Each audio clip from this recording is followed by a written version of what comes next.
Bismillah. Bismillahirrahmanirrahim. Alhamdulillahi rabbil alamin. Wassalatu wassalamu ala maulana Rasulillahil amin wa ala alihi wa sahbihi ajma'in. Qala rabbi shrah li sadri wa yassir li amri wahlul 'uqdatam min lisani yafqahu qawli.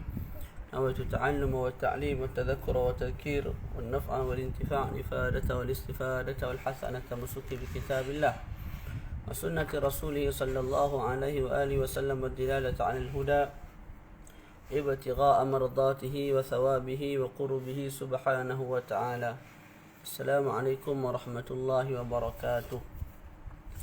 Dan insya-Allah pada malam ini kita menyambung kembali muzakarah kitab Al-Yaqutun Nafis yang kita telah sampai pada perbahasan al-istinja.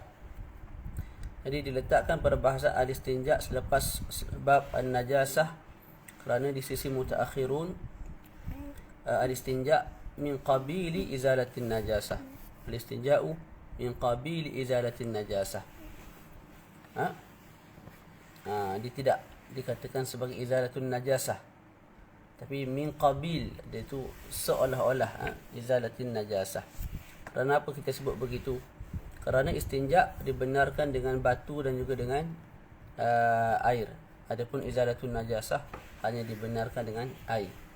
Jadi istinja tak boleh dikatakan sebagai izalatun najasah, tak boleh, tapi kita boleh sebut min qabili izalatin najasah seperti mana dipegang oleh al-mutaakhirun.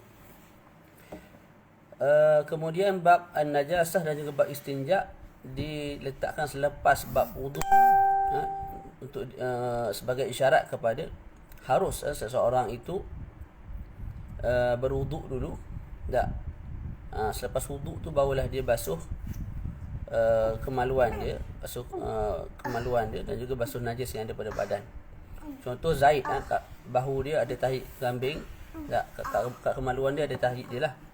Dia berwuduk, lepas berwuduk baru dia basuh kemaluan dia dan dia basuh tahi kambing yang ada pada badan dia. Wuduk dia sah, tidak ada masalah. Dan yang penting yang sentuh kemaluan lah, tepi kakak. Kita baca al-istinja'u lughatan al-qat'u. Sudut bahasa al-istinja' ialah al-qat'u, memutuskan. Dinamakan al-istinja' yang bermakna al-qat'u kerana orang yang beristinja' itu memutuskan kotoran, keburukan daripada dirinya. Okey, wa syar'an, sudut syarak, izalatul kharij an-najis al-mulawwith min al-farji anil farji bima'in aw hajar. Kakak, izalatul kharij an-najis al-mulawwith min al-farji anil farji bima'in aw hajar. Pada sudut syarak, al-istinja' ialah izalatul kharij, menghilangkan al-kharij an-najis, barang yang keluar daripada kemaluan depan ataupun belakang yang najis, sama ada ianya air kencing, tahi, darah, air madhi, air wadi dan sebagainya. Jadi bila kita sebut izalatul kharijin najis, terkeluar daripadanya membersihkan perkara yang bersih. Contoh keluar daripada kemaluan batu ataupun ulat ataupun angin. Maka kita sebut membersihkan kemaluan disebabkan keluarnya perkara yang bersih, iaitu batu dan juga ulat, ianya disunatkan. Membersihkan kemaluan disebabkan keluar angin itu makruh. Lepas kentut tak, dia pergi tandas, dia basuh punggung dia, hukumnya makruh. Okey. Syara'an, astaghfirullahalazim. So duduk diam-diam. Izalatul kharijin najis al-mulawwith min al-farji anil farji bima'in aw hajar.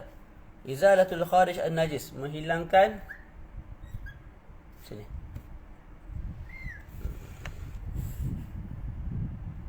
Janganlah kacau, duduk elok. Nangilah.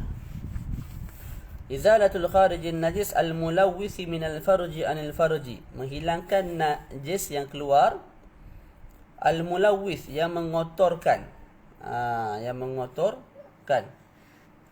terkeluar daripada perkataan al-mulawwith al-ba'rul jaf. Al-ba'rul jaf ni maksud dia tahi yang kering. tahi yang kering. Andai katalah kalau keluar daripada punggung najis yang kering, tahi yang kering, tak, maka ianya tidak apa dia? Tidak menajiskan kemaluan sebab dia kering. Tak. Dan apa dia, tak wajib kita buang najis tersebut lah. Tak wajib kita basuh. Sebab apa? Kemaluan tidak bernajis. Sebab apa? Kena tahi tu kering. Izalatul khariji najis al-mulawwis minal farji. Minal farji. Menghilangkan najis yang keluar daripada kemaluan. Duduk sini, duduk sini. Duduk sini. Nah, yang tadi ni, sini. Dah. Duduk dia ni.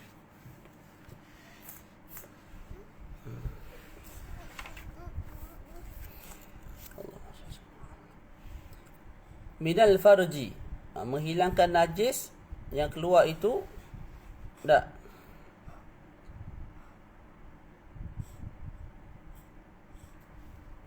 Yang mana najis itu keluar daripada farash, daripada farash. Maknanya najis yang keluar daripada farash, depan ataupun belakang. Kalau najis yang keluar daripada hidung, daripada telinga, daripada perut, tak.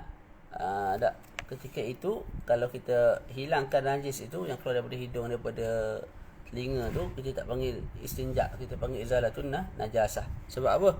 Menghilangkan najis juga, cuma najis tu keluar bukan daripada kemaluan, malah daripada hidung, daripada telinga. Anil farji, dan mesti kita hilangkan najis yang keluar daripada kemaluan tu. Najis tu masih ada pada kemaluan. Kemaluan, najis ada kat kemaluan tu, dihilangkan najis tersebut. Itu dinamakan sebagai istinja.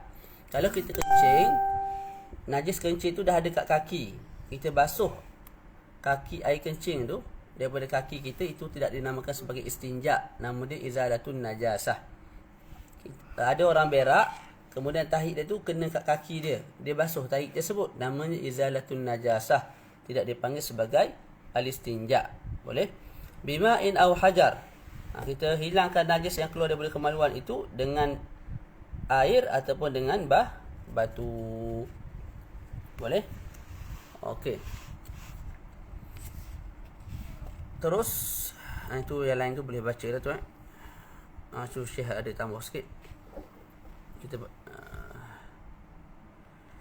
wa arkanuhu arba'atun, rukun bagi istinja ni ada 4. Pertama mustanjin, wa huwa syakhs, orang yang beristinja. Wa mustanjan minhu, tempat yang diistinjakan daripadanya. Mustanjan minhu maknanya benda yang diistinjakan daripadanya, iaitu tahi yang keluar tu, kita hilangkan daripada punggung, daripada kemaluan. Wa mustanjan fih, tak, iaitu kemaluan tu sendirilah, al-qubul aw ad-dubur. Wa mustanjan bihi, iaitu air dan juga batu. Boleh? Wa yajibul istinja' ala tarahi la ala al-fawr, wajib istinja' ala tarahi. At-tarahi tu maknanya bila orang tu kencing, dia tak wajib basuh terus, dia nak basuh sekejap lagi pun boleh, tidak ada masalah. Cumanya wa yatadayyaqu bi wujubuhu indal qiyam ila salah, kalau dia nak sembahyang, tak, selepas dia istinja tu dia terus nak sembahyang, maka lepas dia istinja tu terus dia kena basuh kemaluan lah. Sebab kalau dia tak basuh kemaluan, dia tak istinja dulu, tak sah sembahyang dia tu. Ataupun dia takut dia takut apa, air kencing ada pada kemaluan dia tu, kalau dia tak basuh terus akan merebak ke tempat lain. Najis tahi yang ada kat punggung dia tu, kalau dia tak istinja terus, menyebabkan kena pakaian, kena peha dan sebagainya. Ketika itu juga wajib dia istinja secara segera. Jadi kita faham asal hukum istinja tak wajib segera, melainkan kalau kita nak sembahyang maka wajib segera istinja. Ataupun kita takut tahi tu merebak ke tempat lain, maka wajib juga istinja. Wa yakfihi ghalabatu dhanni zawalin najasah. Kemudian disebut memadai bila kita istinja, kita dhan najis dah hilang. Walaupun tak yakin 100%, sekadar dhan sudah memadai. Dan tidak disunatkan kita cium bau tangan kita, busuk ke wangi, tak perlulah buat benda lagu tu. Tak. Okey, terus. Wal afdal, dalam matan sebut wal afdal al-istinja bil hajar thumma itba'uhu bil ma'. Tu. Ni yang paling afdal, kita istinja dengan batu, kemudian kita basuh dengan air.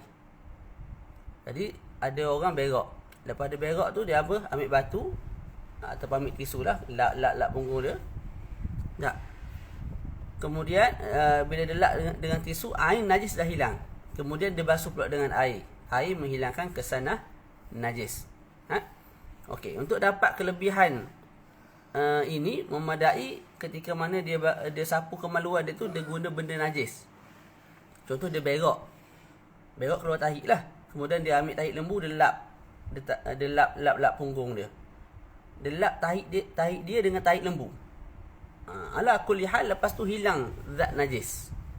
Lepas tu dia basuh pula dengan air. Dapat tak kelebihan? Dapat. Cuma yang lebih afdal guna yang bersih lah, seperti tisu tadi tu. Okey. Dan memadai dia guna sebiji batu. Atau selai tisu untuk menghilangkan zat najis. Kemudian dia basuh dengan air. Memadai. Tak diwajibkan untuk dia guna 3 biji batu dulu, lepas tu barulah dia guna untuk air. Dia guna air. Itu tak wajib begitulah untuk mendapatkan kelebihan menggunakan tariqah ni, iaitu istinja dulu dengan batu, kemudian diikuti dengan air. Thumma al-iqtisaru 'ala al-ma'. Tu ranking nombor 2. Ranking nombor 2 kita guna air sahaja.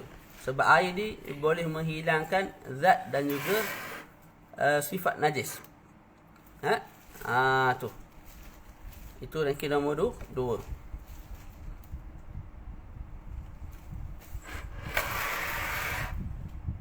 Okey. Kita guna air sehingga ghalib zon kita, sifat najis dah hilang, sifat najis pun dah hilang. Sekira-kira punggung tu dah kembali sebelum daripada keluar najis. Maknanya kalau sebelum keluar najis tu punggung tu kasar, tak, bila ada najis punggung tu licin, kita basuh biar dia kembali kasar. Kalau punggung tu licin, bila keluar najis punggung tu kasar, maka bila kita basuh biar punggung tu kembali kasar, kembali licin tak? Saya sebut. Wa yajuzu al-iqtisaru 'ala al-hajar. Okey, dan harus untuk kita menggunakan batu sahaja. Walaupun kita mampu guna air, boleh kita guna batu sahaja untuk istinja, untuk basuh kemaluan depan ataupun belakang. Lakin bistis'ati syurut, tapi dengan apa? Dengan 9 syarat. 4 syaratnya disyaratkan pada najis yang keluar itu sendiri. 5 syarat lagi disyaratkan pada batu. Kakak turun. Turun. Yang pertama, alla yajissan najis. Alla yajifan najis. Itu syarat pertama. Hendaklah najis yang keluar tu tidak kering.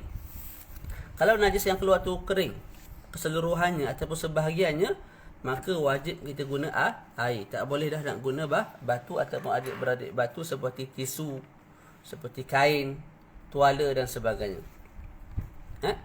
Okey. Yang kedua, wa alla yantaqila. Najis itu tidak berpindah daripada tempat parking dia selepas mana dia keluar. Contoh, tahi tu keluar, tak? Lepas tu dia duduk kat satu tempat, statik kat situ. Kalau dia berpindah, contoh orang yang berak tu bergerak ke, akhir sekali tahi tu turun ke bawah, maka ketika itu kena guna air. Sekalipun tahi tu masih berada pada safhatud dubur. Seorang tu kencing. Bila dia kencing, air kencing tu parking dalam kepala zakar. Kemudian dia bergerak sikit, lepas dia bergerak tu air kencing tu berpindah pula ke tempat lain, tapi masih dalam area kepala zakar. Tak, ketika itu kita sebut tak boleh guna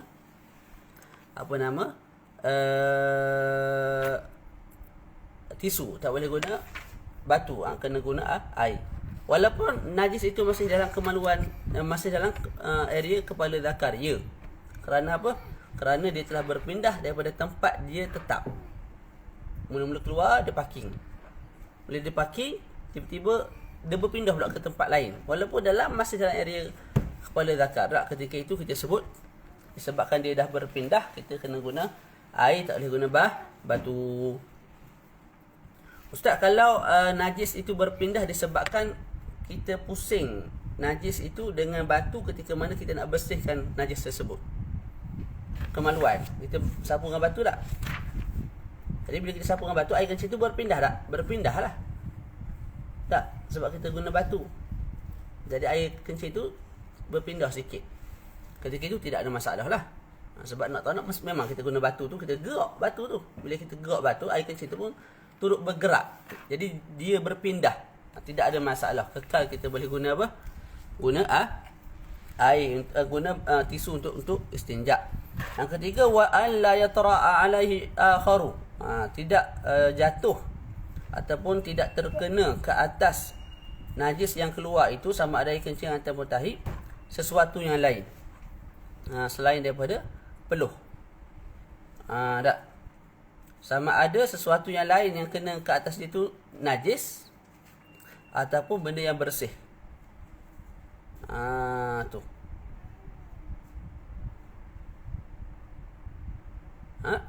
Dengan syarat benda yang bersih tu basah. Ketika itu wajib dia guna air. Mudah je. Tak, ada orang kencing, daripada kencing tu ada tahi terbang melekat kat kemaluan dia, dekat najis dia tu, kat air kencing dia. Ketika itu kena guna air dah, tak boleh guna batu. Tak, dia kencing, daripada kencing tu ada air terpercik kena kepada air kemaluan yang ada pada kemaluan dia tu. Tak. Ketika itu dia guna air dah, tak boleh guna batu. Okey, kalau sesuatu yang melekat pada najis itu benda yang bersih dan kering seperti debu. Debu datang melekat kepada air kencing, melekat pada najis di punggung. Kita sebut kekal boleh menggunakan istinja, boleh menggunakan apa? Batu. Boleh guna batu, boleh guna tisu lagi. Ataupun lepas dia kencing tu ada peluh. Peluh dia datang kena dekat air kencing dia, ataupun peluh kena dekat tahi kat punggung dia. Tak, ketika itu masih boleh guna apa? Guna batu. Seterusnya syarat keempat, wa an la yujawiza safhah. Najis itu tidak melangkaui safhah. Safhah apa safhah? Safhah ni ialah tempat yang bertemu antara satu sama lain bila kita berdiri. Kita duduk, tak, papan punggung kita terbuka gini. Bila kita berdiri, ada bahagian punggung tu yang melekat antara satu sama lain. Bahagian yang melekat antara satu sama lain tu kita panggil safhah. Boleh? Jadi najis jangan lebih daripada kawasan tu. Kalau keluar najis sehingga ke papan punggung, maka kita kena guna air, tak boleh lagi guna tisu, tak boleh lagi guna batu. Seterusnya wal hasyafah. Jangan lebih daripada hasyafah. Jadi kalau seseorang tu kencing, air kencing tu meleleh sampai ke batang kemaluan, maknanya melebihi kepala zakar. Ketika itu mesti guna apa? Guna air, tak boleh lagi guna batu ataupun tisu.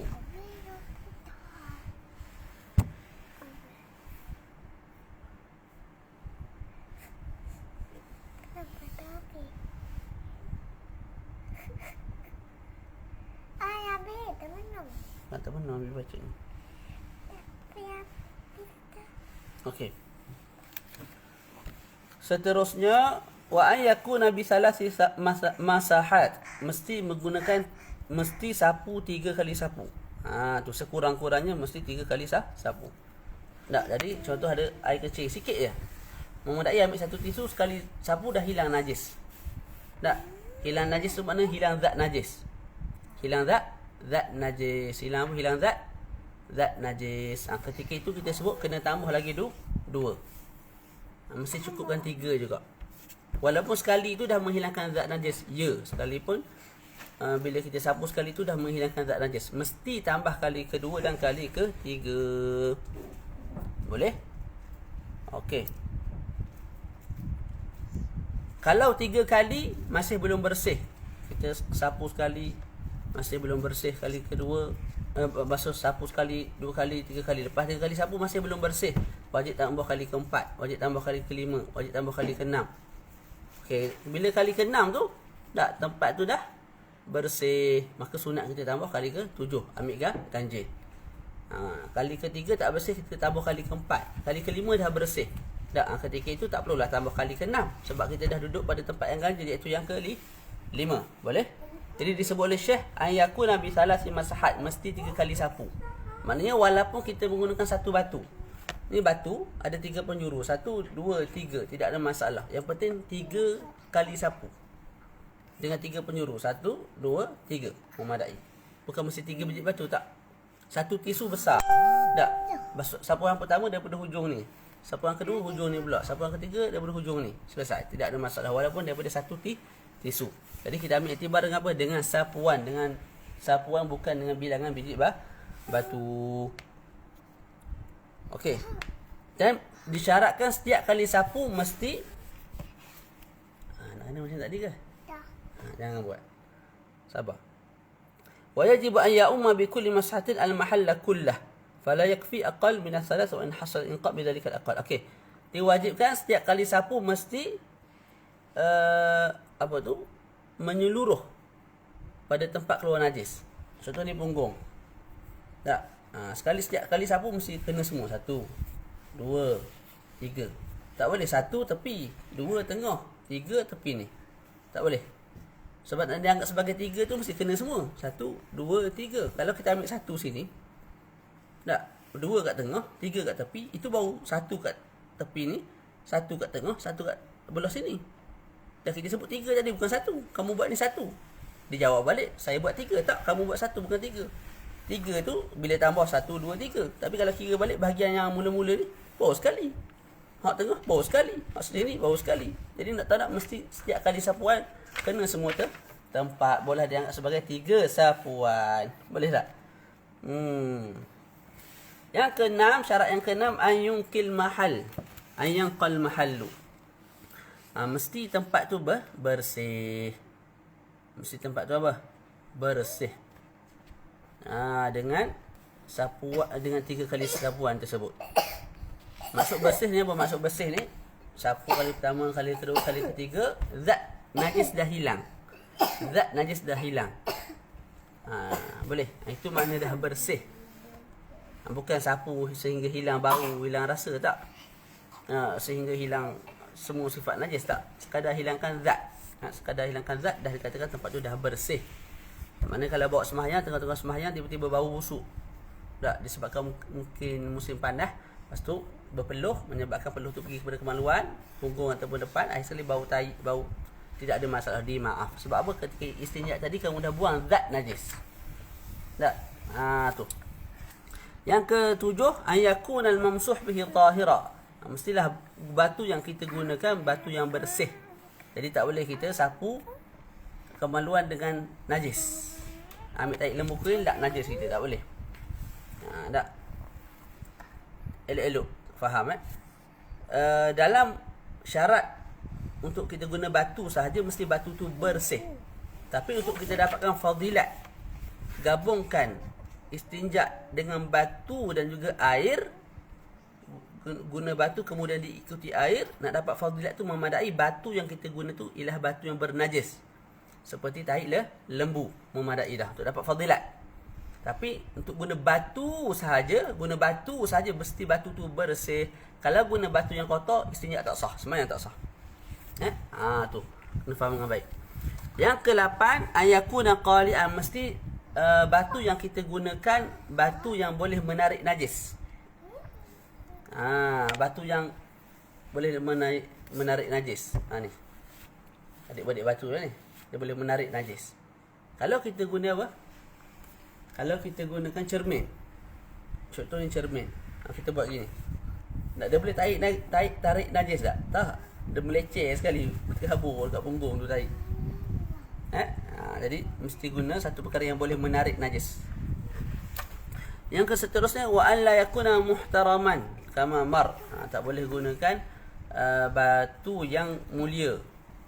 Mesti batu tu yang tidak dimuliakan oleh syarak. Jadi tak boleh kita guna kitab Quran, tak boleh kita guna Allahumma salli ala Muhammad, makanan roti ataupun hatta makanan jin sekalipun, tulang dan sebagainya, tak boleh sebab ini dimuliakan oleh syarak. Selesai kat situ.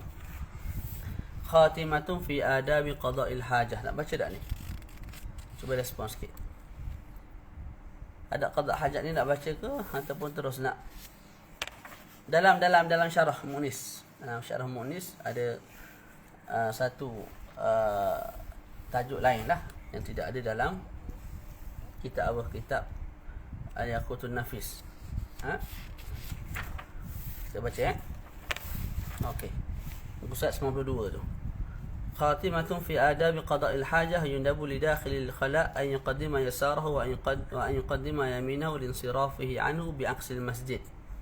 Disunatkan bila kita masuk tandas, kita dahulukan kaki kanan, keluar menggunakan kaki kita masuk tandas, kita guna kaki kiri, keluar menggunakan kaki kanan. Berbeza dengan masjid lah, tempat yang mulia kita masuk kaki kanan, keluar kaki kiri. Wa yunahi ma alaihi ismun mu'azzam atau wa yunaha ma alaihi ismun mu'azzam min Qur'anin wa ismi nabiyyin aw malakin walau mushtarakan ka Azilin wa Ahmad in qusira bihi mu'azzam. Dan disunatkan kita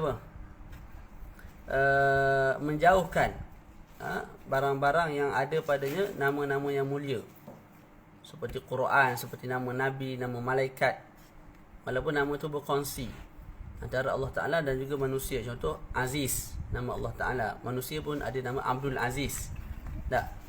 Kita moleknya hindari daripada dimasukkan ke dalam tandas. Wa Ahmad, nama Nabi, sekalipun nama kita Ahmad Zainul.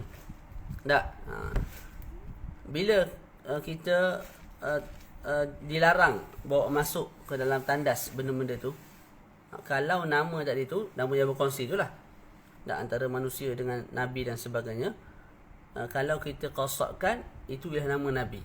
Kalau kita qasatkan itu nama kita, maka tidak ada masalah untuk apa kita bawa masuk ke dalam tandas. Kemudian wa yundabu ala yatakallam hala khurujil kharij mutlaqan dhikran aw ghairah falau atasa hamida biqalbi faqat kal mujami' wa yusabu alayh. Fi ghairi hali khurujil kharij yundabu ala yatakallam bi dhikrin wa qur'anin faqat fa in takallama bi ghairihima fala karaha. Dan disunatkan ketika najis tahid sedang keluar, air kencing sedang keluar, jangan kita bercakap dengan apa-apa percakapan, zikir ataupun bukan zikir. Kalau bercakap juga hukumnya makruh. Kalau kita bersin dalam tandas, kalau kita bersin ketika mana najis sedang keluar, tahid sedang keluar, air kencing sedang keluar, maka kita sebut alhamdulillah guna hati. Sebagaimana kalau sedang bersin ketika mana sedang bersetubuh, maka sebut alhamdulillah guna hati, dan insya-Allah dapat pahala. Okey, kemudian kalau kita duduk dalam tandas tapi masih belum berak, masih belum kencing, ketika itu sunat juga kita tidak berkata-kata dengan zikir dan juga dengan Quran.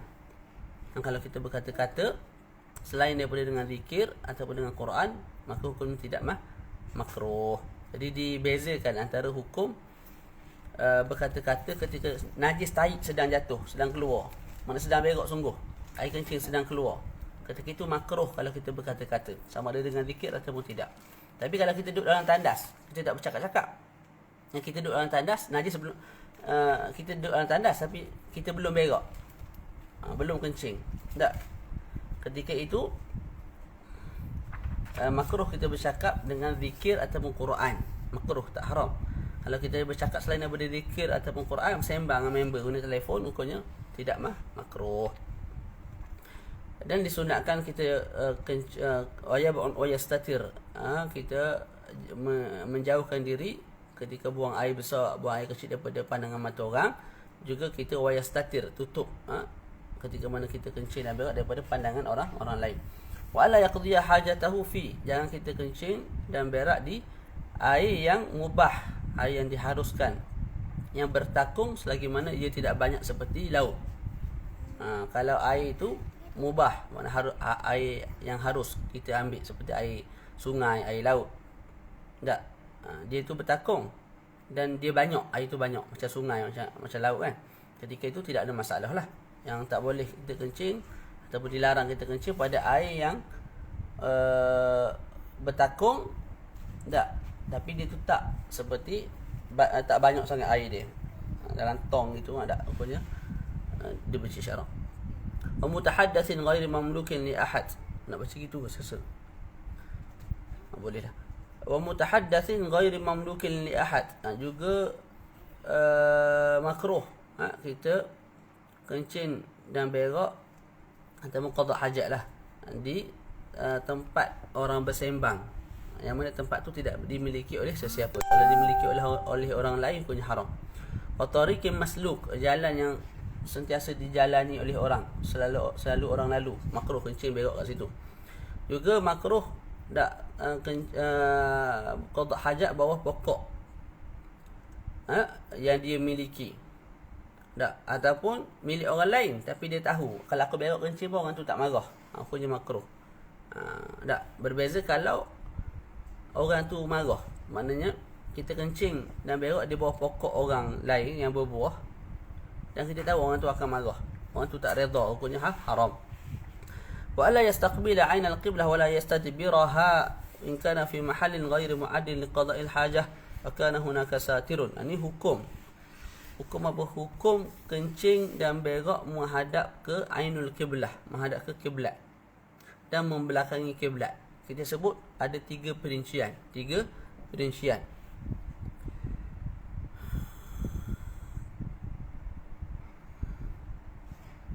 Pertama, makruh. Bila makruh? Bila kencing dan berak menghadap ke kiblat di tempat yang tidak disediakan untuk qada hajat, tapi dalam masa yang sama ada satir, ada penutup. Penutup itu pula cukup syarat lah. Penutup itu panjangnya 2/3 hasta dan penutup tu tidak terlalu jauh dengan orang yang sedang berak tu. Tidak lebih daripada orang yang sedang berak tu 3 hasta. 3 hasta itu syarat dia. Jadi sekarang ni contoh Ali berak di satu tempat yang tidak disediakan untuk qada hajat, tapi dalam masa sama ada penutup. Penutup tu cukup syarat, iaitu panjangnya 2/3 hasta sekurang-kurangnya dan penutup tu tidak terlalu jauh dengan diri dia, maknanya 3 hasta dan ke bawah, rapat ke diri dia. Ketika itu makruh kencing menghadap ke kiblat, berak menghadap ke kiblat. Okey. Haram qada hajat dengan menghadap ke kiblat dan juga membelakangi kiblat kalau apa?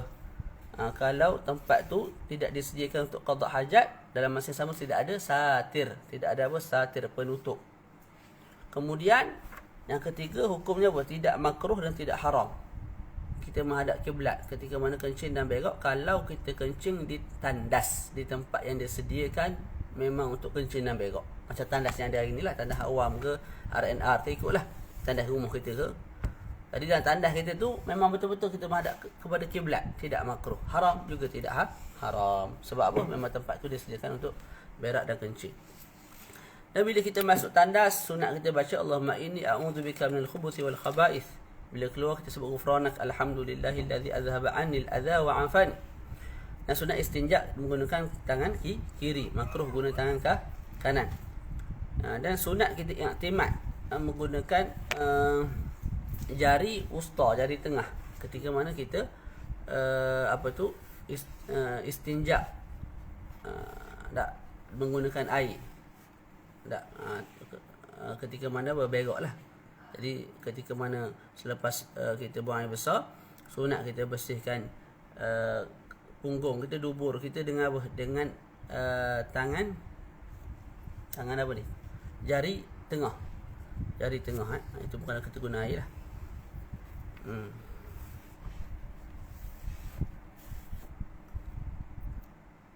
Okay, kemudian kalau kita guna air ketika istinja, sunat kita istinja kemaluan depan dulu, lepas tu barulah kemaluan belakang.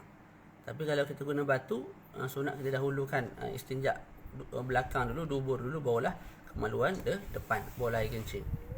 Dan sunat juga kita istinja dulu, basuh kemaluan depan dan belakang, barulah kita berwuduk. Dan sunat kita lepas kencing tu kita renjis sedikit air pada seluar, pada bahagian dalam kain kita, supaya kalau ada was-was lepas tu, was-was tertolak dengan apa? Dengan perbuatan kita tadi. Kita sebut, ni bukan air kencing ni air yang renjis tadi tu. Jadi terus kita sembahyang, tidak adalah perasaan was-was. Kemudian sunat juga kita istibrak. Istibrak ni satu proses kita nak mengeluarkan saki-baki air kencing yang ada pada kemaluan. Sunat tu bila? Sunat ni kalau kita ni jenis tak istibrak pun, air kencing memang keluar habis. Kalau kita ni jenis orang yang air kencing akan keluar baki air kencing akan keluar selepas kita berdiri. Maknanya kita dah istinja dah. Lepas kita berdiri, air kencing tu keluar kena baju. Lepas tu kita semayang kita tidak sah. Kalau kita jenis lagu tu, maka wajib kita istibrak. Lepas kita kencing, wajib kita istibrak kan. Badaham, supaya semua air kencing tu keluar dengan baik. Keluar semua sekali. Bila kita berdiri, dia dah tak keluar dah sakit baki tu. Jadi kita semayang dalam keadaan tidak bawa najis lah. Semayang kita sah. Boleh Jadi sunat kat sini, bila kita jenis orang yang apa? Jenis orang yang tak istibrak pun, air kencing dah keluar dengan sempurna daripada kemaluan kita. Bila kita berdiri pun, air kencing tu tak baki air kencing tidak keluar kena pada pakaian kita. Sebab tu sunat kalau tidak akan jadi wajib. Jadi sunat istibrak daripada air kencing. Istibrak dengan apa? Berdaham. Ataupun kita jentik sikit kemaluan. Jangan jentik aku ni. Tak. Jentik sikit je. Baki air kencing tu keluar. Boleh?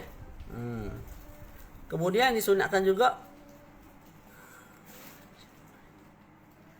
bila kita istinja, ni kalau kita istinja dekat padang pasir lah, di tempat-tempat yang tidak disediakan untuk qada hajat. Bila kita berak satu tempat tu, kita nak basuh, kita berpindah. Kita kesot sikit ke tepi. Sebab kalau kita berak kat situ, basuh kat situ, air basuhan jatuh kena tahi tu pecik balik ke kita. Nah, itu bagi tempat yang apa, yang tidak disediakan untuk qada hajat lah. Tapi kalau tandas kita berak atas lubang tandas tu lah, tak payahlah pindah basuh kat tepi. Basuh kat situ juga, tidak ada masalah. Kemudian jangan kita kencing, sunat kita tidak kencing berdiri. Dan sunat kita tidak menghadap ke matahari dan bulan ketika mana kencing. Bila masuk tandas, pastikan kepala tertutup, dan juga pakai selipar. Jangan kita buat sia-sia. Jangan kita buat perkara sia-sia, tengok tahi. Oh, hari ni warna pink, semalam warna koko. Tak payah buat perkara sia-sia lagu tu lah. Tu. Kemudian kita nak buka pakaian, kita buka sedikit demi sedikit. Manakala kita nak duduk tu, kita angkat sedikit kain.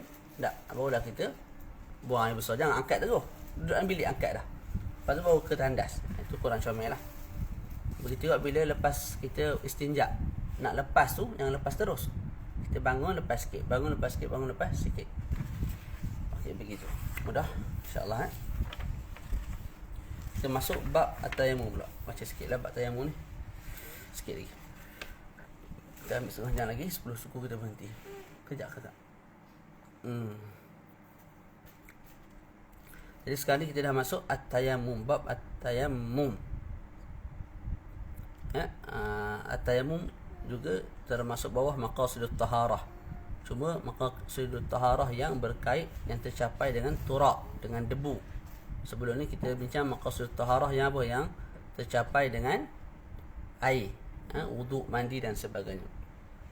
Dan perbincangan kita dalam bab tayammum ni ada 7 benda, 7 perkara. Ta'arif tayammum. Lepas tu kita nak bincang sebab tayammum, syarat sah tayammum, fardu tayammum iaitu rukun tayammum, sunat-sunat tayammum, kemudian perkara makruh ketika mana tayammum, dan juga perkara-perkara yang membatalkan tayammum. 7 benda yang kita nak bincang. Maka kita masuk perkara yang pertama, iaitu ta'arif. At-tayammum lughatan al-qasdu. Al-qasdu ni maknanya kita menuju kepada sesuatu. Maka dikatakan tayammamtu fulanan.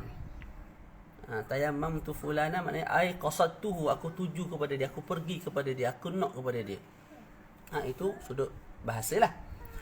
Pada syarak wa syar'an isalut turabi ila wajhi wal yadaini bi niyatin makhsusah. Sudut syarak at-tayammum bermakna isalut turab, menyampaikan. Menyampaikan. Jadi isal ni mesti fi'lul fa'il, mesti kita yang menyampaikan debu ke muka dan tangan. Kita ambil debu, kita sampaikan ke muka. Kita ambil debu, kita sampaikan ke tangan. Kalau tidak ada perbuatan daripada kita, kalau kita tidak menyampaikan debu, ketika itu tidak sah. Contoh kita duduk tengah apa? Tengah padang pasir. Lepas tu pasir itu pun menolak debu, kemudian angin menolak debu datang kat muka kita. Lepas tu dia datang kat kita punya tangan. Ketika itu tidak sah tayammum, kerana apa? Tidak ada perbuatan kita memindahkan debu ke muka. Tidak ada perbuatan kita memindahkan debu ke tangan. Jadi mesti perbuatan kita. Tak boleh perbuatan angin, tak boleh. Boleh? Jadi isalu turab, menyampaikan debu, memindahkan debu, ilal wajhi wal yadain, ke muka, seluruh muka lah. Tak. Dan juga kedua tangan. Dua tangan maknanya ke siku. Sebagai ulama sebut sampai ke pergelangan je. Dan itu ikhtiar Imam Nawawi. Apa dia? Duduk tidur dulu situ. Kejaplah, nanti kita pasal internet kat rumah, kita buat kat rumah ni. Yusalu turabi ila alwajhi wal yadain bi niyatin makhsusah. Bi niyatin makhsusah. Dengan niat yang khusus lah. Kita akan bincangkan. Kemudian Syekh Mustafa tambah dalam syarah ala wajh makhsus, mengikut wajah, cara yang tertentu. Tak, maksud dia ialah mesti ada tertib. Tertib ketika menyapu muka, kemudian barulah kita sapu tangan. Dan kita kena fahamlah, tayamum ini boleh jadi ganti kepada wuduk, juga boleh ganti kepada hadas besar. Bila mana tayamum ganti kepada hadas besar, adakah kita kena ambil debu sapu seluruh badan? Jawapannya tidak, memandai kita apa? Sapu muka dan juga tangan. Jadi tayamum ni, bila sebut tayamum saja kita faham muka dengan tangan, muka dan tangan sahaja, walaupun ganti kepada hadas besar. Okay, baca asbabut tayammum. Asbabu at-tayammum. Okay, baca. Sab'atun. Sab'atun, sebab-sebab yang mengharuskan kita tayammum ada 7. Tak. Itu yang disebut dalam kitab Raudah. Adapun dalam Minhaj dan Umdatus Salik sebut ada 3 sebab kepada tayammum. Dalam Abi Syuja' sebut ada berapa? 5. Okey, tak apa, kita baca benda yang dalam kitab. Asbabut tayammum, dan khilaf tu khilaf lafzi lah. Asbabut tayammum sab'atun nazamaha ba'duhum. Dan sebahagian ulama menazamkan sebab itu dalam satu syair, biqaulihi faqdun wa khaufun hajatun idlaluhu maradun yashukku jabiratun wa jirahu. Itu je disebut tak dalam matan tak? Betul tak? Ke ada asal itu je disebut dalam matan. Jadi kita bacalah apa yang disebut oleh Syekh Mustafa. Saya tak baca silsilah, saya syarah sedikit tak. Jadi dalam matan tu disebut apa? Faqdun. Jadi syarat pertama ataupun sebab pertama yang mengharuskan kita tayamum, faqdun, iaitu tidak ada air. Tidak ada air. Cari air tak jumpa.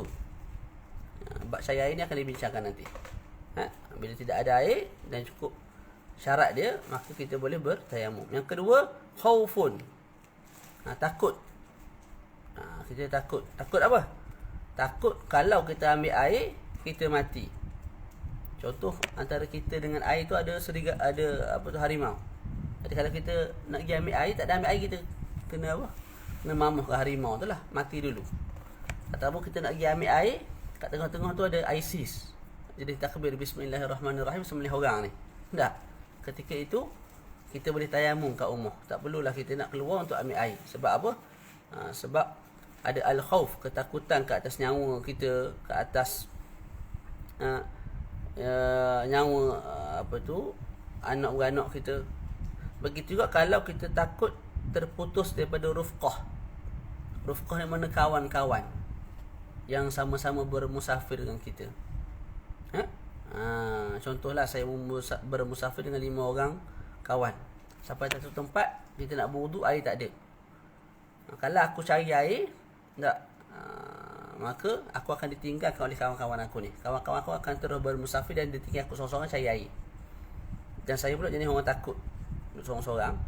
Ketika itu apa? Ketika itu saya boleh terus tayamum dan sembahyang, dan terus saya boleh bermusafir bersama-sama kawan saya yang lain. Boleh?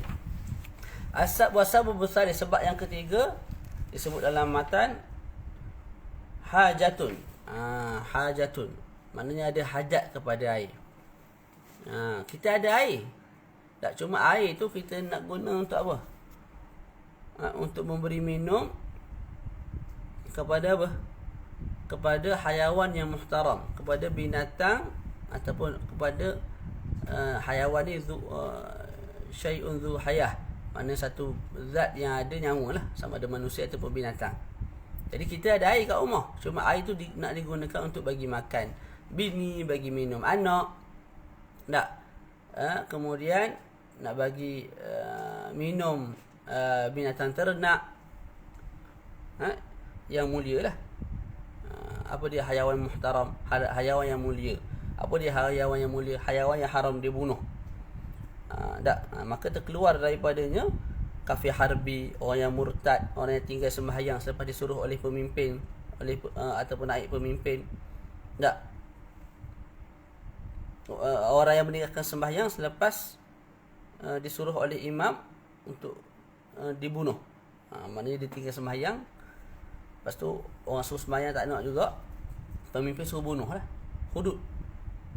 Ketika itu orang tu dianggap sebagai ghairu muhtaram. Puak-puak yang ghairu muhtaram ni, harbi, murtad, tarikus salah ni, orang yang berzina walaupun orang yang berzina, yang apa tu, yang musam, maknanya dah kahwin berzina pula. Orang lagu ni kalau dia datang nak minta air, kita boleh biar dia mati sahaja, kita guna air. Tak wajib kita tayamum, lepas tu air kita bagi dia orang. Tak, biar dia orang mati, kita boleh apa? Kita kena guna kita boleh guna air. Okey, jadi itu kita sebut hayawan yang muhtaram.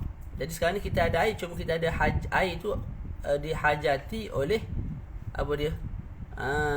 Oleh anak kita, isteri kita, binatang-binatang yang muhtaram yang ada dengan kita, seperti lembu, kambing dan sebagainya. Walaupun hajat tu pada hari-hari mendatang. Kerajaan iklan 2 minggu tak ada air, maka air yang ada tu kita nak simpan untuk 2 minggu akan datang lah.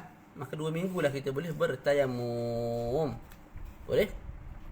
Dan haram kita bertayamum, haram kita berwuduk dengan air, mandi wajib dengan air kalau kita zan dalam qafilah. Dalam qafilah tu dalam kelompok kita, ketika mana kita safar sebagai contoh, ada orang yang perlukan air, ada orang yang berhajat kepada air. Haram kita guna air ketika itu, wajib kita tayamum, air tu kita bagi dia. Okey, begitu juga jadi berhajat, pertama berhajat kepada air, yang kedua berhajat kepada nilai air. Air kita berhajat kepada nilai air, mana kita ada air tapi kita nak jual air tu sebab kita nak duit tu untuk kita beli keperluan diri kita, keperluan anak kita, keperluan pemusafiran kita, untuk kita cover nafkah hayawan muhtaram. Maka ketika itu walaupun kita ada air, kita boleh jual air dan kita boleh bertayamum. Jadi sebab yang ketiga yang mengharuskan kita tayamum ialah kita berhajat kepada air ataupun kepada nilai air. Air. Sebab yang keempat yang disebut dalam kitab kita dia idlaluhu. Apa maksud dia? Lupa air tak mana. Cari-cari tak jumpa air, maka boleh bertayamum. Kemudian maradun, sakit. Tu asbabul khamis tu, sakit juga menjadi penyebab kepada kita boleh berpindah daripada menggunakan air kepada tayamum. Tapi sakit yang macam mana? Sakit yang dibimbangi kalau kena air menyebabkan apa?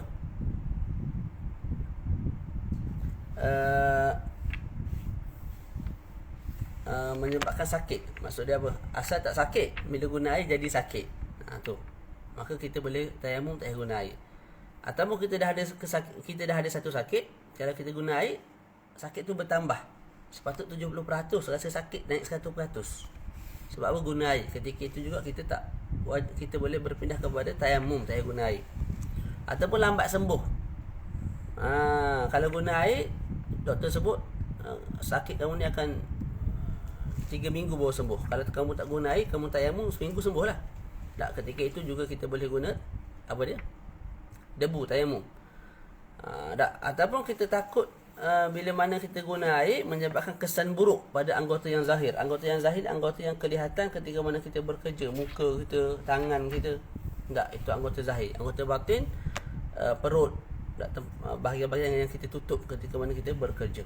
Jadi disebut kat sini antara sebab kita boleh bertayamum ialah kita bimbang kalau kita guna air akan menyebabkan kesan buruk pada anggota yang zahir. Ada luka kat sini. Kalau guna air, luka ni jadi hitam. Muka saya putih, jadi hitam. Tak comel lah. Tompok hitam. Tompok tu pula besar.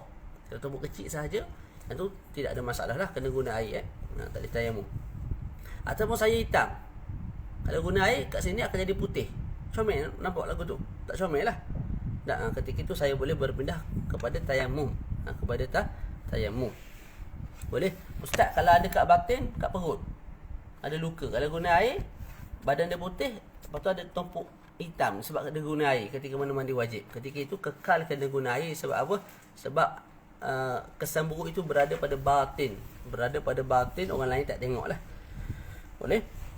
Okey. Kemudian disebut tadi kita sebut boleh tayamum kalau kita bimbang guna air menyebabkan sakit. Sakit apa? Makin sakit, lambat sembuh, menyebabkan kesan buruk pada anggota badan, menyebabkan kematian, menyebabkan anggota badan ni asalnya boleh guna tangan ni, tiba-tiba cramp, tiba-tiba tak boleh guna, dah hilang manfaat anggota badan. Sakit-sakit yang begitulah. Tak.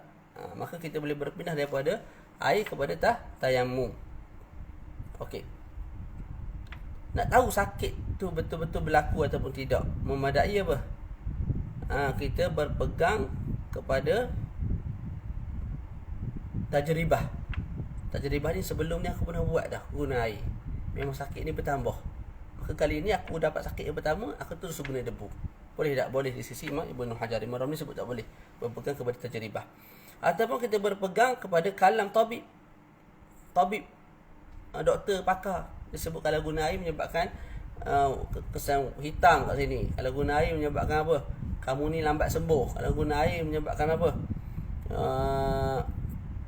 Apa dia? Anggota badan ni tak, mata ni buta contoh. Tak, ketika itu kita boleh guna apa? Guna debu lah. Okey, kalau kita doktor, kita tahu dah benda tu. Aku guna ni. Kalau kita doktor lah, jadi kita tahu guna air menyebabkan penyakit ini akan lambat sembuh. Tak? Kalau guna air menyebabkan apa? Kesan buruk kat muka ni, bolat kat sini, ataupun tiba-tiba kat sini ada lubang, mana ada kering kat sini. Tempat lain okey, tempat sini kering. Ataupun kat sini ada apa tu? Kedalam sikit daging. Tak comel lah. Tak. Kalau kita doktor, maka kita boleh berpegang dengan ilmu kita sendiri. Tak. Kita rasa kita berdasarkan ilmu kita, ilmu medik kita anggap benda tu akan berlaku. Sakit-sakit yang mengharuskan tayamum tu akan berlaku kalau kita guna air, maka kita boleh berpindah kepada tayamum. Okey, kalau sejuk sangat, boleh tak kita guna air? Ni negara kita mungkin tak lah, tapi kalau kat Mesir ataupun tempat-tempat lain tu, air musim sejuk, air memang sejuk sangat lah, maka boleh boleh. Kalau air tu bersangatan sejuk, hukumnya boleh kita bertayamum. Tapi dengan syarat apa? Dengan syarat kita bimbang kalau guna air ketika sejuk menyebabkan sakit-sakit yang telah kita sebutkan tadi. Makin lambat sembuh kalau kita dah ada penyakit, ataupun sakit tu makin bertambah, ataupun menyebabkan kesan buruk pada anggota yang zahir, ataupun menyebabkan hilangnya manfaat anggota badan dan sebagainya, menyebabkan kematian dan sebagainya. Tak. Tapi kalau sekadar takut alamu albard, kita rasa takut kepada kesakitan sejuk tu. Sejuk kan, air panas ni ada, kalau kita pegang rasa sakit. Sejuk pun kalau sejuk sangat rasa sakit kat badan. Mana apa? Air sejuk tu kan kalau kita guna rasa sakit badan tak? Tapi tak sakit yang macam yang disebutkan tadi, maka tak boleh juga kita guna debu lah. Kena guna air, masih kena guna air. Okey. Fa mahallu jawazi tayammum lil bard. Bila harus kita guna bila diharuskan kita tayamum disebabkan sejuk tu?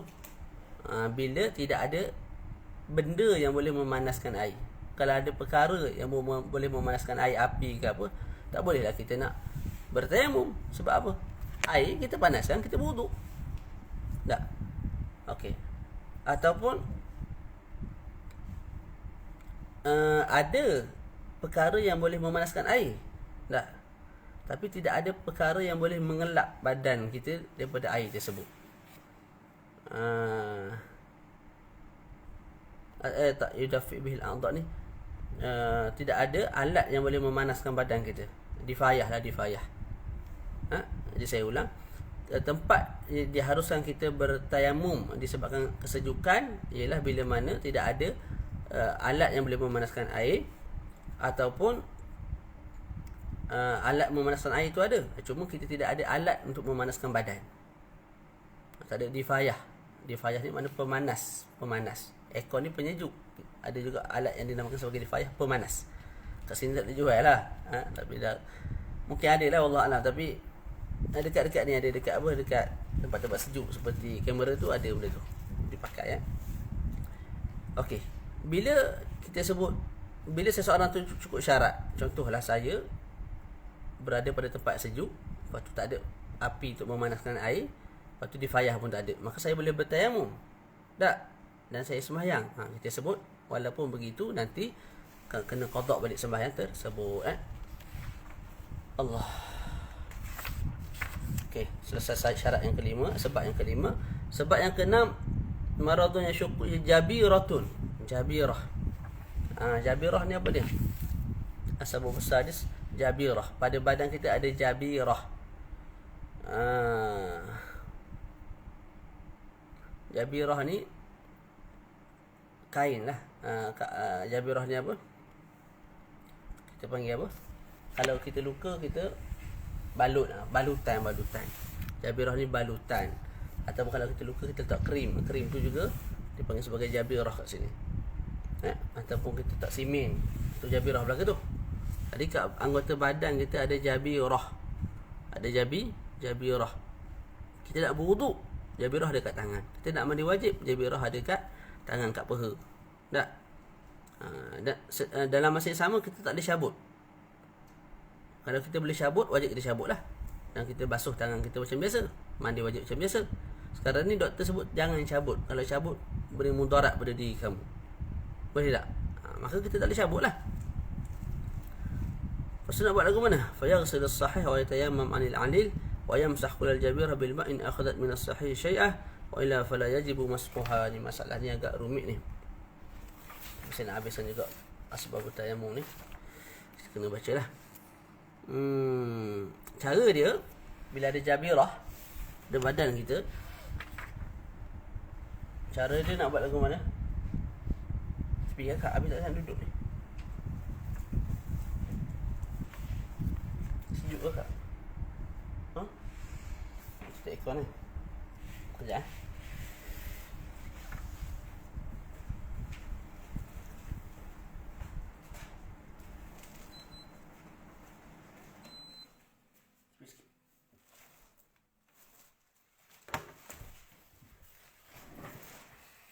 Okey. Contoh kat badan saya ada jabirah. Kat sini ada jabirah. Kat sini apa? Ada jabirah. Jadi apa yang saya perlu buat kalau saya nak berwuduk? Muka saya ada jabirah, tak ada. Maka muka kita basuh macam biasa. Tangan kanan ada jabirah, tak ada. Maka tangan kita basuh macam biasa. Tangan kiri ada jabirah kat sini. Maka tempat yang boleh kena air, kita kena basuh macam biasalah. Tempat yang tak boleh kena air tu, jabirah tu, kita ganti dengan tayamum. Apa maksud tayamum? Sapu kat situ dengan debu? Tak. Sapu pada muka, lepas tu tangan kanan, tangan kiri dengan debu. Boleh? Itu. Okey, lepas tu kalau jabirah tu mengambil tempat yang sihat. Maknanya contoh luka besar ni je, tapi balutan tu lebih besar daripada luka. Jadi balutan tu dah mengambil, dah makan tempat yang tidak luka pun. Ketika itu selain daripada kena tayamum, ketika mana saya basuh tangan tu, saya juga kena ambil air dan sapu ke atas jabirah tu, keseluruhan jabirah. Tayamum lah. Tapi disebabkan jabirah tu mengambil sebahagian daripada tempat yang sahih, yang sihat, maka kita kena ambil air, kita sapu di atas jabirah. Bukan simbah air, tak. Ambil air, sapu je. Bila sapu ni, air tu tak jangan masuk ke dalam lah. Tak masuk ke tempat luka tu. Tidak mengalir ke tempat luka sebab kita sekadar sapu. Boleh? Tapi kalau yang luka tu besar ni, jabirah pun letak besar tu juga. Maka ketika itu tak wajiblah kita sapu jabirah tu dengan air. Maka yang wajib kita buat apa? Kita basuh bahagian yang sahih, bahagian yang luka tu, kita ganti dengan tayamum, iaitu kita basuh muka, basuh tangan, kita boleh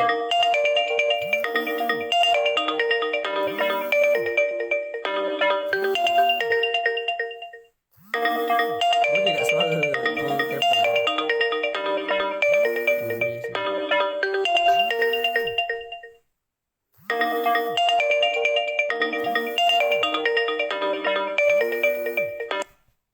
Okey. Jadi kalau luka besar ni, jabirah pun besar tu, maka apa yang perlu kita buat? Kita tanya wajib tayamum. Tempat yang tak ada kena air tu kita ganti dengan tayamum. Kita sapu muka dengan debu, tangan dengan debu. Lepas tu dah selesai dah tangan ni. Kita sapu kepala sebab kepala kita tak sakit, sapu dengan air macam biasa. Kaki kita buat apa? Kita basuh dengan air macam biasa sebab kaki pun tak sakit. Dalam kitab kita muka 97 disebut kesimpulan bagi bab jabirah. Mudah je sebenarnya. Apa dia? Kita sebut kalau jabirah tu berada pada anggota tayamum, muka dan tangan, maka wajib ulang balik sembahyang selepas kita sembahyang. Maksudnya apa? Luka kat sini, jabirah kat sini, ataupun jabirah kat tangan. Jadi anggota tayamum lah tu. Lepas kita sembahyang, nanti kita akan sihat. Lepas kita sihat nanti, kita kena ulang balik sembahyang dengan wuduk. Kita kena ulang balik sembahyang dengan wuduk. Okey. Ala kuliah kena ulang lah, sembahyang tu kena ulang. Kemudian, kalau jabirah tu bukan berada pada anggota tayamum, maka padanya ada 4 perincian. Padanya ada berapa? 4 perincian. Yang pertama, kalau jabirah tu mengambil daripada tempat yang sihat. Luka besar ni je. Tapi jabirah tu agak besar, lebih daripada kawasan luka. Maka ketika itu sama ada kita letak jabirah tu selepas kita berwuduk, ataupun kita letak jabirah tu ketika mana kita sedang hadas. Ala kulli hal, lepas sembahyang, nanti kena qada balik sembahyang tersebut. Itu yang pertama. Yang kedua, luka besar ni, jabirah pun besar tu juga. Luka besar ni, contohlah luka besar ni. Lepas tu jabirah pun besar ini juga, tidak lebih tidak kurang. Semula silap. Rincian nombor 2 dia sebut kat sini. Semula kita ulang balik. Luka besar ni je, sikit je. Tapi pembalut besar ni. Jadi melampau-lampau lah, lebih tu. Melampau-lampau lebihnya pembalut tu. Sepatutnya bila luka besar ni, pembalut tu cukup-cukup makan lah. Lebih sikit dah memadai dah. Tapi kita letak besar ni, dia punya apa? Pembalut. Maka ketika itu sama ada pembalut tu diletak ketika mana kita sedang berhadas, ataupun ketika mana kita sedang berwuduk. Mana kita dah berwuduk, masih suci, ketika itu kita sebut kena ulang balik sembahyang selepas mana kita sembahyang. Yang kedua, wa in akhadha min as-sahihi biqadri istimsak. Luka besar ni, lepas tu kita apa? Balut lebih sikit. Lebih sikit tu untuk kita pegang tempat tu daripada jatuh, daripada pembalut tu jatuh. Kalau luka besar ni, pembalut pun besar ni, sikit lagi pembalut tu jatuh lah. Jadi kalau luka besar ni, pembalut kita kena besarkan sedikit, sekadar nak pegang, sekadar untuk kita tak nak pembalut tu jatuh daripada tangan kita. Kita panggil qadar istimsak. Ketika itu ada perincian. Kalau kita letak jabirah qadar istimsak dan kita ni dalam hadas, maka wajib diulang juga sembahyang nanti. Tapi kalau kita letak jabirah qadar istimsak dan kita dalam keadaan tuhur, maka tak perlu ulang balik sembahyang. Okey, kalau luka besar ni, dan betul-betul luka besar ni, kemudian pembalut juga besar ni juga, tak lebih tak kurang. Luka besar ni, pembalut juga besar ni, tak lebih tak kurang. Maka ketika itu kita tak perlu ulang, sama ada kita letak jabirah tu dalam keadaan kita berwuduk ataupun tidak. Tu rincian dia perinciannya ada pada muka surat 97. Ulang kaji lah. Saya nak faham ni pun makan masa. Jadi kena ulang kaji. Okey, jadi berdasarkan gambaran yang kita telah sebut, ada 5 gambaran, 3 gambaran tak perlu ulang. 3 gambaran perlu ulang, 2 gambaran tak perlu ulang. Boleh? 3 gambaran perlu ulang. Boleh tak? Pertama, ulang balik kan jadi lagi lama pula jadi. Tak payah ulang lah. Tengok je nanti. Okey ya, sebab yang keseterusnya dalam syair tu dia sebut apa, dalam nazam tu dia sebut wajirahu iaitu ada luka kat badan. Tadi jabirah ni pembalut. Sekarang ni luka saja tapi kita tak pakai pembalut. Luka ada kat badan tapi tak pakai pembalut. Tak. Okey. Jadi bila kita ada luka kat badan, adakah terus boleh kita tayamum? Jawapannya tidak. Luka yang membolehkan kita bertayamum ialah luka yang kita bimbang. Kalau air sampai ke luka tersebut menyebabkan perkara-perkara tadi pada nombor 5. Menyebabkan tangan kita asal boleh guna dah jadi tak boleh guna, menyebabkan kesan buruk pada anggota yang zahir, menyebabkan kematian, menyebabkan berlubang, menyebabkan jadi kering muka kita dan sebagainya. Okey. Jadi itu kalau ada luka, dan kalau sampai air menyebabkan mubihut tayamum atau mahzurat tayamum, maka kita boleh berpindah daripada berwuduk menggunakan air kepada tayamum. Macam mana nak buat? Mudah ya. Sekarang ni luka ada dekat tangan saya. Tangan saya ni. Boleh? Okay. Muka saya ada luka tak ada? Maka basuh dengan air macam biasa sebab tak ada luka. Tangan belah kanan ada luka tak ada? Maka basuh air macam biasa sebab tak ada luka. Tangan kiri ada luka. Tempat yang tak ada luka boleh kena air boleh. Katakan air dengan baik. Okay. Tempat yang ada luka tu doktor sebut tak boleh kena air. Kalau doktor sebut kena air pun tak ada masalah, wajib kenakan air lah. Doktor sebut tak boleh kena air, tak boleh kena apa? Tak boleh kena air. Maka yang boleh kena air kita basuh dengan macam biasa. Lepas tu kita ambil kain, kita rendam dalam air. Lepas tu kita picit air tu dekat keliling luka. Supaya air tu sampai di tepi-tepi tempat luka. Di tepi-tepi ni tempat luka. Tak, kalau kita jiruh air dia akan pergi ke tempat luka tu. Jadi kita ambil air, kita ambil kain, kita basahkan sikit, kita picit slow-slow supaya air tu sampai ke tempat yang sahih, yang sihat, yang berada betul-betul di tepi tempat sakit. Tu.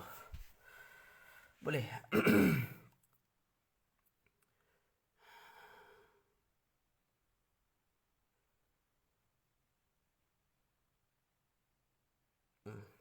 Kemudian tempat luka tu. Boleh tak kita sapu dengan air? Dalam kitab ni sebut yang tak boleh mengalirkan air, yang tu confirm dah tak boleh mengalir air. Kita tak boleh alirkan air sebab datang mudarat. Sekarang ni sapu saja, ambil air sapu atas luka tu slow-slow, perlahan-lahan.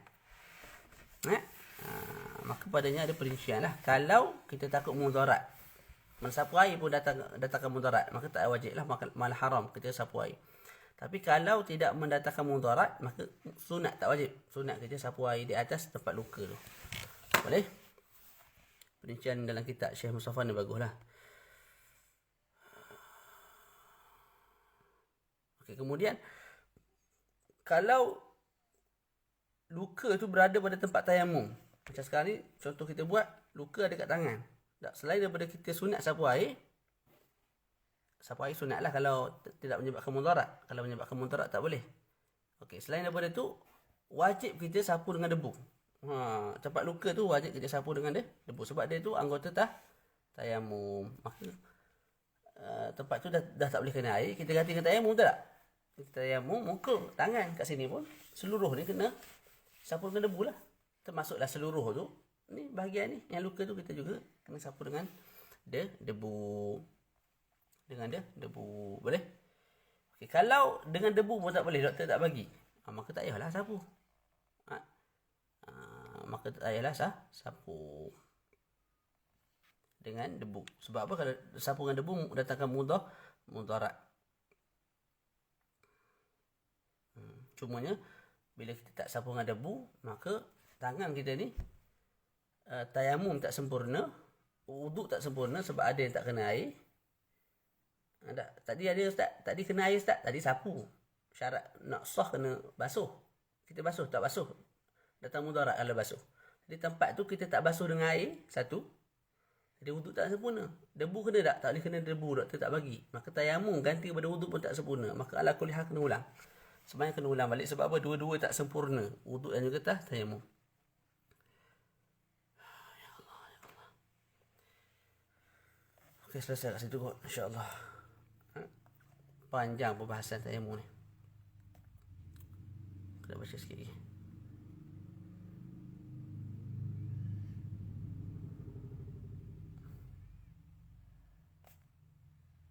Kemudian kita sebut dalam bab mandi wajib tidak ada apa? Tidak ada istilah tertib. Tidak ada istilah tertib. Maka kalau ada luka dan kita nak mandi wajib, kita diberi pilihan. Kita nak tayamum dulu, contoh luka kat paha. Kita nak mandi dulu baru kita tayamum, ataupun kita tayamum dulu baru kita mandi. Ikutlah nak buat lagu mana pun. Kita nak tayamum dulu, ganti kepada tempat yang tak ada kena air tu. Tak. Lepas tu macam tadi jugalah, kalau tempat tu sapu air tak datang mudarat, so nak sapu. Kalau datang mudarat tak boleh sapu. Tak. Lepas tu kalau tempat tu berada pada anggota tayamum, maka kalau tempat tu boleh kena debu, wajib sampaikan debu. Kalau tak boleh, tak payahlah. Tak. Ala kuliah kita nak bincang pasal tertib, tak wajib tertib. Adapun kalau wuduk, maka wajib tertib. Wajib tertib. Tertib pada sudut apa tengok ni. Saya basuh muka. Saya basuh tangan. Okey. Luka kat sini. Kat tangan kiri. Saya tak boleh berpindah kepada kepala selagi mana tak sempurna tangan ni.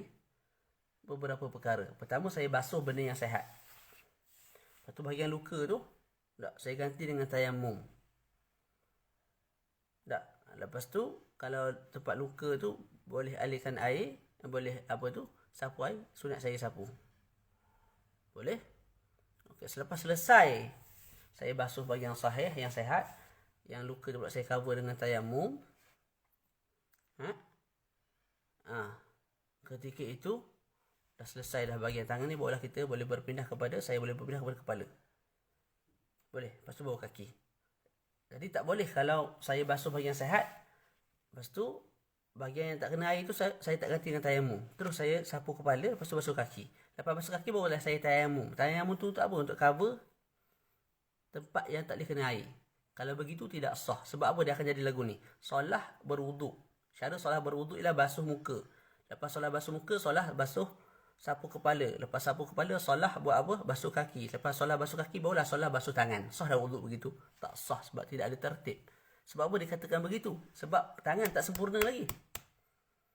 Sebab apa tak sempurna? Sebab kamu tidak selesaikan taharah yang sepatutnya, iaitu apa? Iaitu tayamum. Jadi seolah-olah sekarang ni solah dia berwuduk, basuh muka, kemudian kepala, kemudian kaki, akhir sekali baru tangan. Maka tidak sah. Berbeza dengan mandi tadi. Mandi tidak ada tertib. Tak wajib tertib. Maka nak dahulukan tayamum ke, nak dahulukan mandi dulu ke, tidak ada masalah. Boleh? Kemudian yang terakhir kita sebut, kalau luka pada dua tempat, maka wajib dua tayamum. Contoh muka ada luka, tak boleh kena air, maka saya kena tayamum ganti kepada tempat tak boleh kena air tu. Kemudian tangan pula ada luka, maka selepas saya basuh tempat yang boleh kena air, tempat tak boleh kena air tu saya kena ganti dengan tayamum. 2 kali tayamum dah. Lepas tu kepala boleh sapu lah mana-mana. Kaki pun ada luka, maka selepas saya basuh kaki, tempat tak boleh kena air tu saya ganti dengan tayamum. Boleh? Lepas tu saya basuh kaki kiri, saya pun sembahyang. Boleh? Yang terakhir, kalau semua sekali anggota badan ni tertutup dengan luka. Muka ni semua sekali luka. Tangan ni seluruh tangan luka. Kepala ni seluruh kepala luka. Tak ada bahagian kepala yang tak luka. Kaki seluruh kaki luka. Orang terbakar lah contoh. Orang terbakar. Ketika itu memadai satu tayamum sahaja. Boleh? Jadi kalau luka sikit kat muka, satu tayamum. Luka sikit kat tangan, kita sebut 2 tayamum. Luka sikit kat kaki, kita sebut 2 tayamum. 3 tayamum. Luka seluruh anggota badan, luka seluruh anggota wuduk.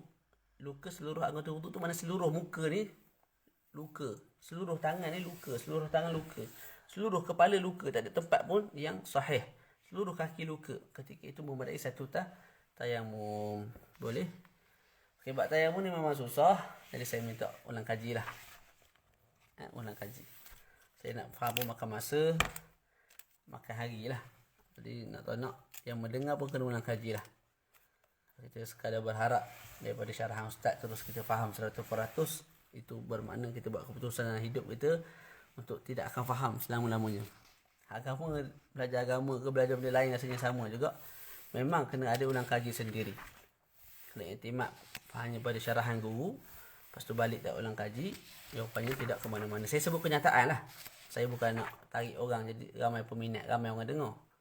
Kita sebut marilah dengar, mari dengar, lepas tu orang tak ulang kaji nak jadi apa jadi. Itu saya tak suka lagu tu.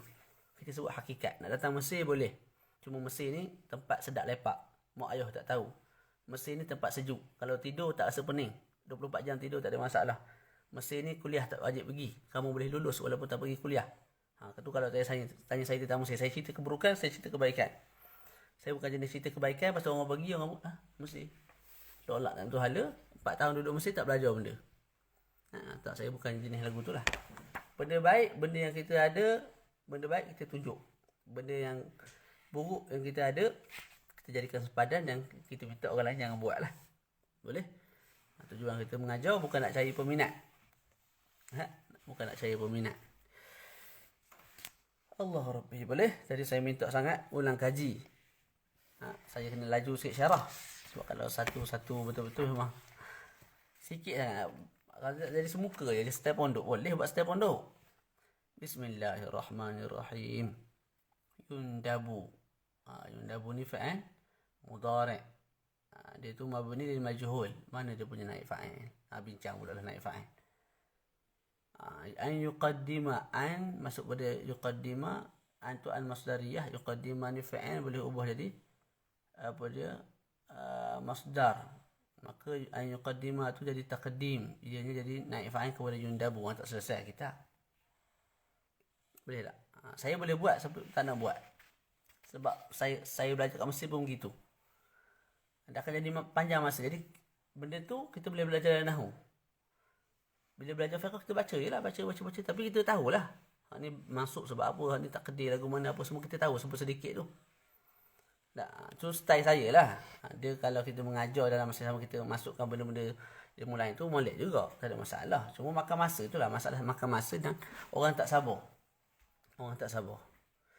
Boleh tak? Terutama talabatul ilm pada hari ini. Jadi style saya memang suka laju dan suka cepat khatam. Semakin cepat khatam semakin saya suka. Tapi tak adalah cepat sampai tak sampai matlamat langsung. Syarah macam tak syarah tak ada juga tak. Jadi saya harap ada kerjasama lah daripada saya sendiri, daripada pihak yang mendengar, sama-sama kita ulang kaji. Kalau saya seorang memang 2 hari je tinggal. Benda apa Mbak Jabirah tak ingat benda lah. Tengok kitab mungkin pening, tak faham benda. Jadi mesti ada ulang kaji lah. Nak kuliah kena ulang kaji supaya lekat boleh dalam kepala. Lepas tu kalau ada benda yang baca tak faham boleh tanya saya. Ada sahabat kita yang buat lagu tu. Ada baca. Ustaz saya tak faham. Dia tanya, saya jawab lah. Boleh? InsyaAllah ta'ala. Tih ngantuk mata. InsyaAllah esok tak ada lah. Esok kita bersama Ustaz Amirul dan juga pelajar-pelajar UIA. Tawarah kitab apa tu? At-Taqraq Sadidah bab haid. Haid dan juga nifas dan istihadah. Arah-arah tak pening lah esok. InsyaAllah ta'ala. Syukur sekadar tu. Wa sallallahu ala sayyidina Muhammad wa ala alihi wa sahbihi wa baraka wa sallam. Alhamdulillahi rabbil alamin. Assalamualaikum warahmatullahi wabarakatuh.